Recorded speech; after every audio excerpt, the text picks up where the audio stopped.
Hi, my name is Collin Parrish, and tonight we're going to talk a little bit about activity-based accounting.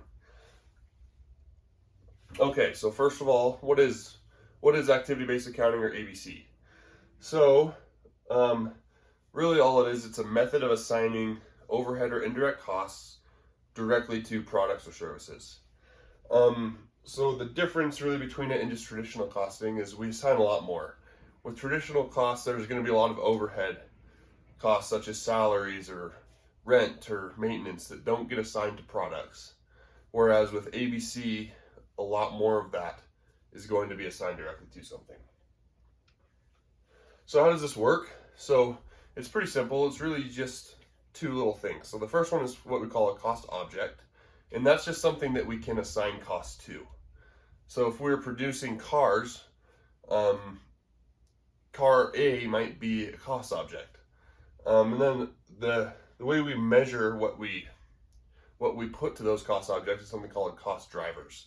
So again, with cars, if we're manufacturing them and we send them through machine A, if we use that machine for so long, then we would measure that, and that's the cost driver of how we would allocate cost to it. So what are the benefits of ABC?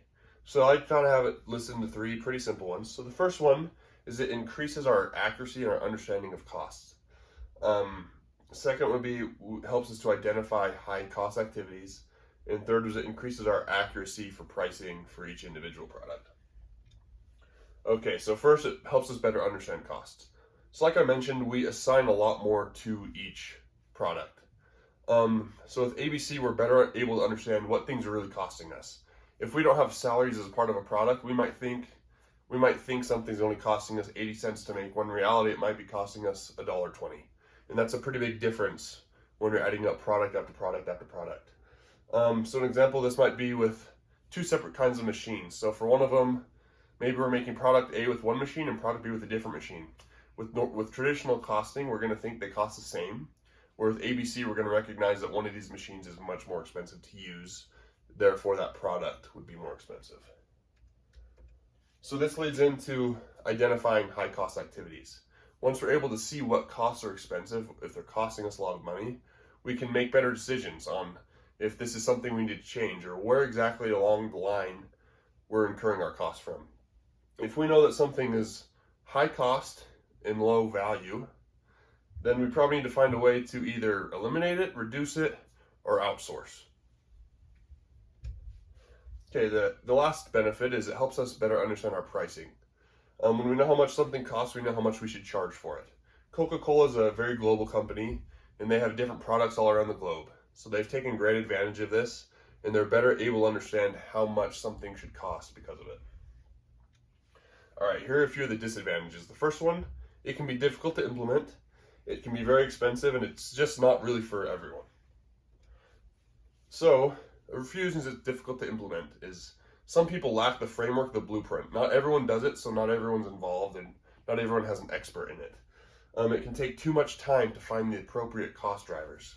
Some people have way too many, and some won't have enough. And it also can be expensive and tough to find the technology or the systems in place that will make this work. So it leads to rising costs due to how tough it is to implement. It also takes a lot of time, which when you think of opportunity cost can make it not worth it. The last thing about why it's expensive is it's not GAAP compliant. So we're still going to have to use traditional costing for our financial reports.